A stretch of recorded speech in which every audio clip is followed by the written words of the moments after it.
Supreme কোর্টের বারের সাবেক নির্বাচিত ভাইস প্রেসিডেন্ট, ন্যাশনাল সিকিউরিটি সহ কয়েকজন আইনজীবী গিয়েছিল তাদের মতাদর্শের রাজনৈতিক দলের একটা কর্মসূচি করবেন পারমানেন্টের জন্য পুলিশ কমিশনের অফিসে গেছে পারমিশনের জন্য। টিভি পুলিশ নাকি পুলিশ তাদেরকে অ্যারেস্ট করে নিয়ে গেছে। এটা কেমন কথা হলো? কিসের গণতন্ত্র? বাংলাদেশে কোনো গণতন্ত্র নাই, আইনের শাসন নাই। সুপ্রিম কোর্টের লয়ার গেল, তার পারমিশনের জন্য গেল। লফন কাজ, অবৈধ কাজ, এটা পারমিশন নেওয়া। আজ সেকে তাদেরকে গ্রেপ্তার করলো।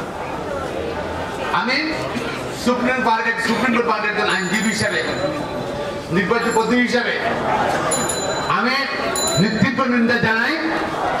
বাংলাদেশে কোনো গণতন্ত্র নাই। বাংলা ওই ওয়েস্টার্ন টাইপের গণতন্ত্র বলে তো আওয়ামী লীগ বলে যে ব্রিটিশ টাইপের গণতন্ত্র, আমেরিকান টাইপের গণতন্ত্র, কোনো গণতন্ত্র নাই। বাংলাদেশে আওয়ামী স্টাইল গণতন্ত্র, আওয়ামী স্টাইল গণতন্ত্র।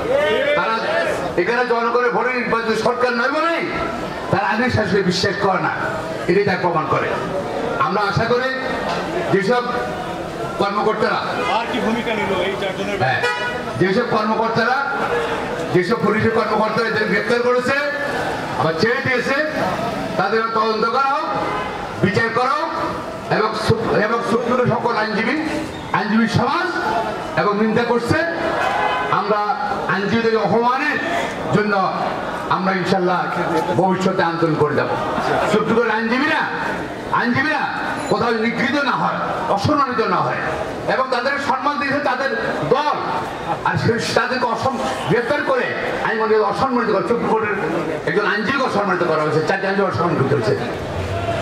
এই ন্যাক্কারজনক ঘটনা ঘটার পরবর্তীতে আপনারা সাংবাদিকরা যে ভূমিকা পালন করেছেন, আপনাদের সাংবাদিকদেরকে যদিও বলা হয় সমাজের দর্পণ, সেই সাংবাদিকদের ভূমিকার কারণেই আজকে এই পেটুয়া বাহিনী আমাদের সিনিয়র আইনজীবীদেরকে ছাড়তে বাধ্য হয়েছেন। এজন্য আমি প্রথমে সাংবাদিকদেরকে ধন্যবাদ জানাচ্ছি। সাথে সাথে বলতে চাই, এই আইনজীবীরা এই দেশকে রক্ষা করার জন্য আইনজীবীদেরকে বলা হয় রাষ্ট্রীয় প্রকৌশলী বা রাষ্ট্রীয় ইঞ্জিনিয়ার। সেই আইনজীবীদেরকে যদি এভাবে হেনস্থা করা হয়, আপনারা মিডিয়া দেখেছেন কিভাবে টেনে হিঁচড়ে নেওয়া হচ্ছে, যেটি করা হয়েছে পুলিশ বাহিনী। আপনারা ভুলে গিয়েছেন আপনারা কার হাতে হাত দিয়েছেন। আপনারা ভুলে গিয়েছেন আইনজীবীরা যদি ঐক্যবদ্ধ হয়, আপনারা মনে করেছেন আইনজীবীরা সমুদ্রে পড়ে থাকা শিরুক যে ঢেউ আসলে ভেসে যাবে। আপনারা যদি মনে করেন আইনজীবীরা গাছের শুকনো পাতা বাতাস আসলে উড়ে যাবে, তাহলে আপনারা ভুল করছেন। আপনাদেরকে আমরা সাবধান করে দিতে চাই, যদি আইনজীবী সমাজ ঐক্যবদ্ধ হয়, যদি আইনজীবী সমাজ শুধুমাত্র থুতু নিক্ষেপ করে, সেই থুতুতে আপনারা ভেসে যাবে।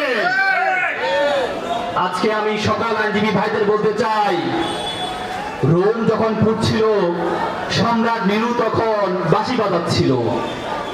আজকে যদি আপনারা মনে করেন আমাদের লয়ার্স কাউন্সিলের নেতৃবৃন্দর গায়ে হাত দেওয়ার কারণে আপনারা ভাবছেন রোম ফুটছিল, সমস্যা কি? কিন্তু রোম শুধু ফুটছে না, কখন আপনাদের ঘর পড়া শুরু হবে। এখন যদি আপনারা প্রতিবাদ না করেন, সম্রাট নিরুর মতো যে সম্রাট ছিল, পরবর্তীতে সেই সম্রাটকে ধাক্কা দিয়ে সিংহাসন থেকে বের করা হয়েছে। সুতরাং আজকে সকল আইনজীবীদেরকে ঐক্যবদ্ধ হতে হবে। সকল আইনজীবীদেরকে হাতে হাত মিলিয়ে, কাঁধে কাঁধ মিলিয়ে যে কোনো অন্যায়ের বিরুদ্ধে, যে কোনো স্বৈরাচার শাসকের বিরুদ্ধে যেভাবে এরশাদ বিরোধী আন্দোলনে আইনজীবীরা ভূমিকা পালন করেছে, সুতরাং যে কোনো স্বৈরাচার শাসকের বিরুদ্ধে আইনজীবীদের ভূমিকা একেবারে স্পষ্ট হতে হবে। কোন দল বল নির্বিশেষে সাদা নীল কোনো পার্থক্য থাকবে না।